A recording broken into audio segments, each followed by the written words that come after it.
Siapkan 1200 ml santan kental dari 1 butir kelapa utuh.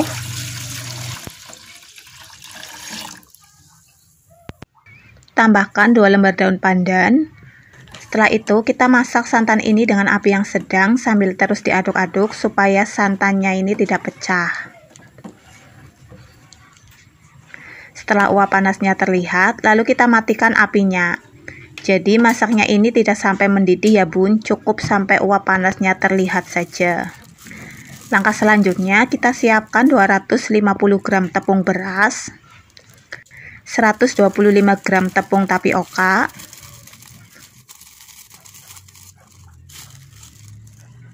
250 gram gula pasir,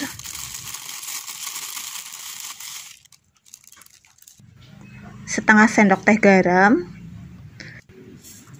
dan yang terakhir 1 bungkus bubuk vanili. Setelah itu kita aduk-aduk semua bahan ini supaya tercampur merata.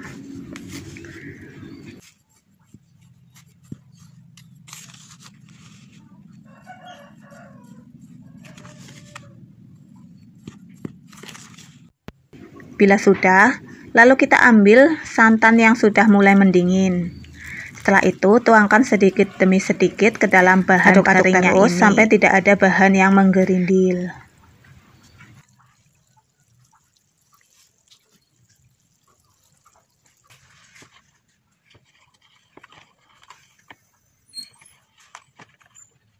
Bila sudah, lalu kita tuangkan sisa santannya ke dalam adonan.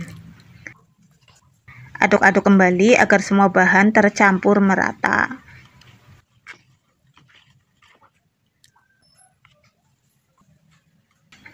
Untuk langkah selanjutnya, kita bagi adonannya ini ke dalam 2 wadah.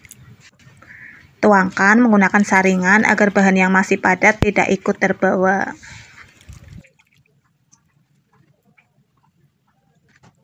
Nah, untuk wadah yang pertama kita beri sedikit pewarna makanan. Di sini aku pakai yang warna merah muda ya bun. Aduk-aduk agar pewarnanya larut merata ke seluruh adonan. Nah, untuk adonan yang satunya ini aku nggak ngasih pewarna ya bun. Nah, untuk langkah selanjutnya kita mulai proses pencetakannya ya bun. Aduk-aduk terlebih dahulu, lalu kita ambil 1 sendok adonan yang warna merah muda. Setelah itu tuangkan ke dalam cetakan bunga jasmine. Lakukan terus sampai semua cetakan terisi ya bun.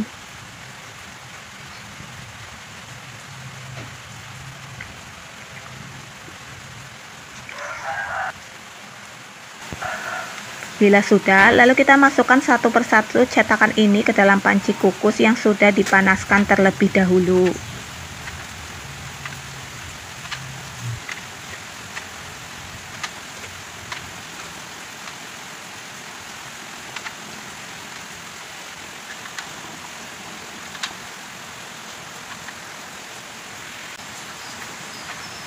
Setelah itu kita tutup dan kukus selama 5 menit. Nah, jangan lupa untuk tutup pancinya kita bungkus dengan menggunakan kain supaya uap panasnya meresap ke dalam kain ya bun. Setelah 5 menit kita buka tutupnya, lalu kita ambil adonan yang warnanya putih. Aduk-aduk terlebih dahulu, setelah itu kita masukkan 2 sendok adonan ke dalam masing-masing cetakan.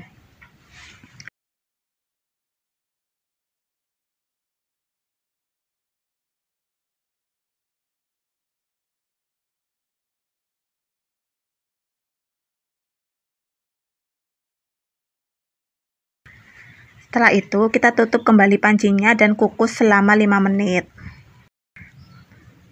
Setelah 5 menit buka kembali tutup pancinya dan masukkan 2 sendok adonan yang warnanya merah muda ke dalam cetakan.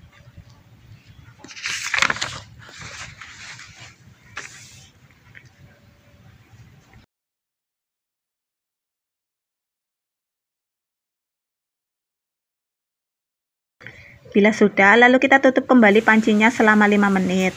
Setelah 5 menit, kita buka lagi tutup pancinya dan lakukan hal yang sama seperti lapisan sebelumnya.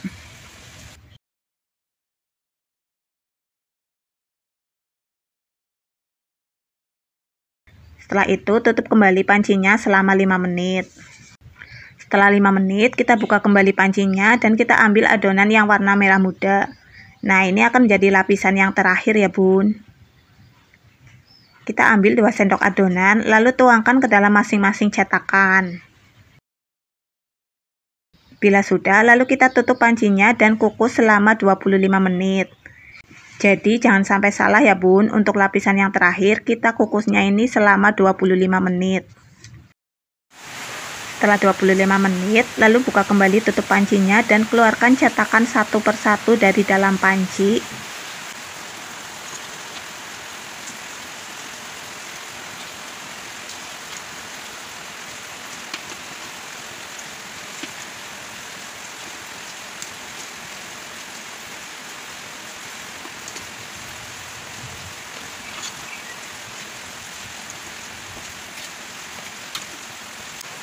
Setelah itu kita diamkan kue lapis yang masih panas ini sampai dingin.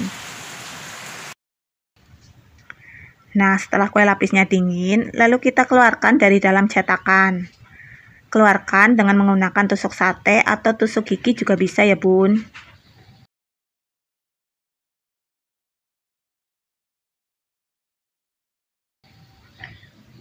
Nah, seperti ini hasilnya ya bun. Cantik kan?